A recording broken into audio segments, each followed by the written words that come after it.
And when I got home, 3 days later, CPS came to my door asking to remove my child, but only after I had another CPS worker call me once I had got out of jail.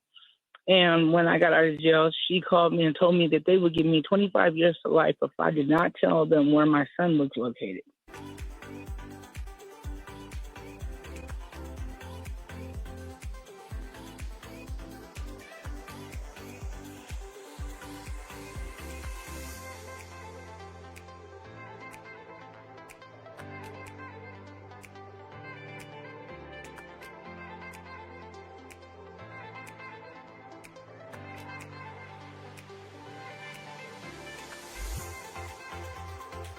Yes, I have a story to tell, and I have a question to ask.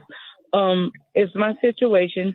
I've been watching you for a while now, and my son was removed because me and my husband had got into a domestic violence altercation.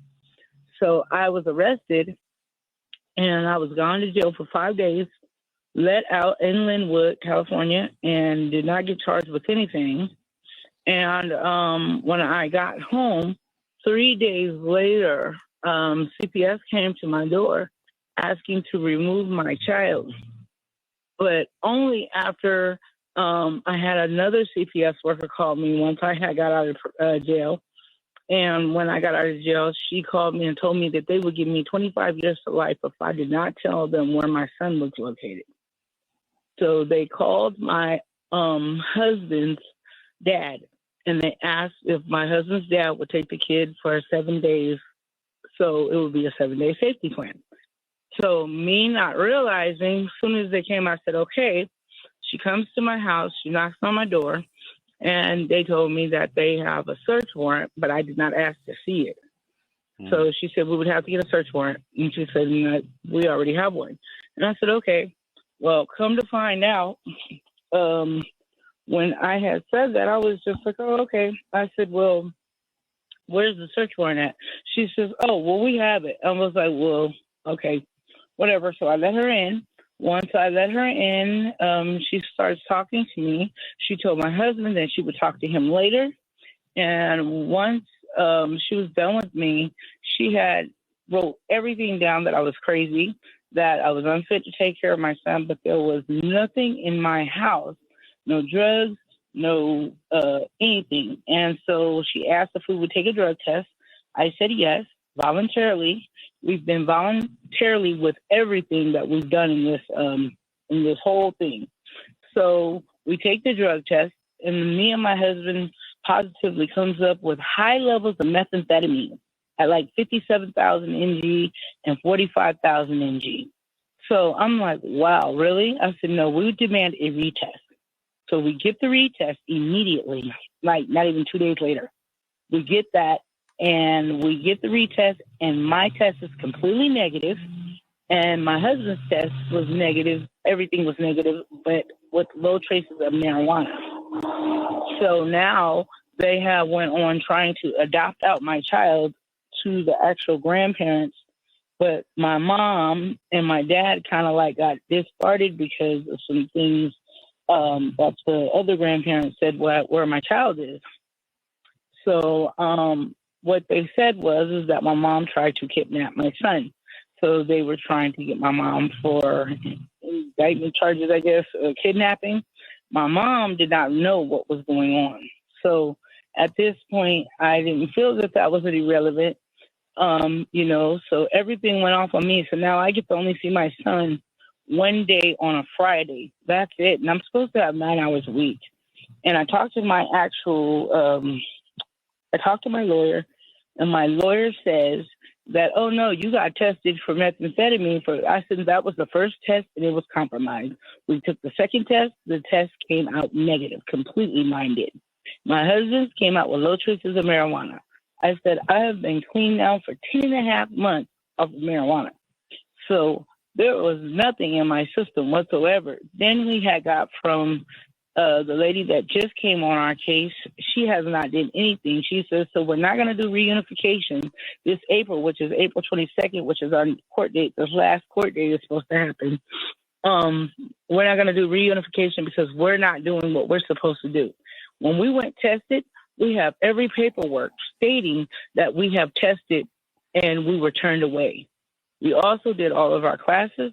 Every class that we did, she had to say that it was DCFS approved. So she did not help us with that either. The place that she wanted us to test at was where our first test got compromised at. So they cleaned out a lot of people. That place is no longer, it's got all new staff.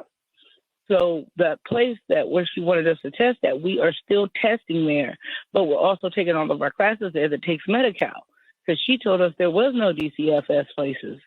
So then we caught the worker falsifying paperwork, which we also have it on text message.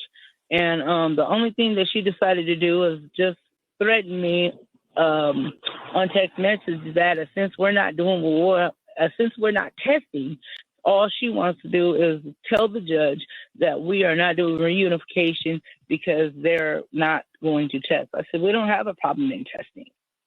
I was like, because we're not drug addicts. We have no problem with that. We have every paperwork. Come to find out, when we went to go check for the testing, she's never put in any paperwork whatsoever as the referral for us to test. So how does that work? Well, first of all, let me ask you something. Do you have an attorney? A court-appointed attorney. I mean, I've been trying to get a hold of you, and I've talked to Georgetta a couple of times. And, you know, it was really hard for me trying to get a hold, and I was so happy that I actually caught your show. But we have a court-appointed attorney, and they just changed my son's attorney, and they just changed my attorney. My husband's attorney is the one that he still has his attorney, but a lot of attorneys walked out, apparently.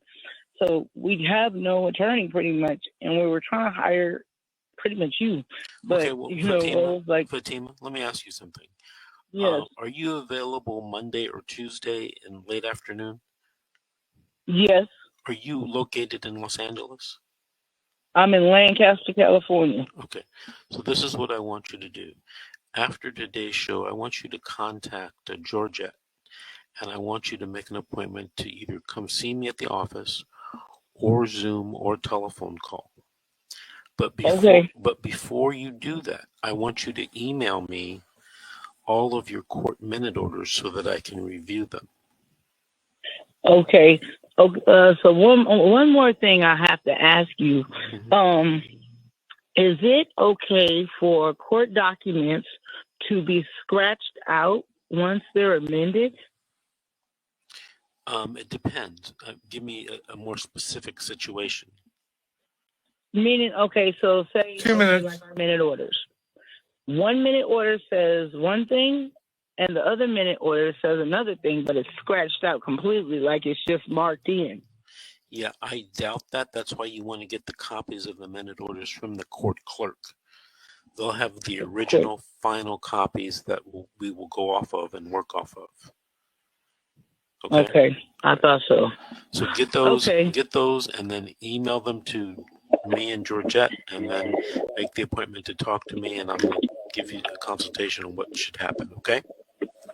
Okay, thank you so much. Hey, Fatima, thank you for calling, and thank you for listening. Call us back in 3 or 4 weeks and update us, the audience, on what's going on in your case, okay? Okay, thank you so much. 1 minute. Thank you very much. Bye-bye. All right. Hey, Georgette, do you recognize Fatima? Yes, I do. Okay, so you heard what I said about her getting in contact with me, sending me the minute orders and letting me review everything so that I can have some type of consult with her. Okay, very good. Okay. Make sure that happens. Okay, the engineer says we have to take another break. So this is The Secret, How to Fight CPS and Win. We'll be right back after these messages.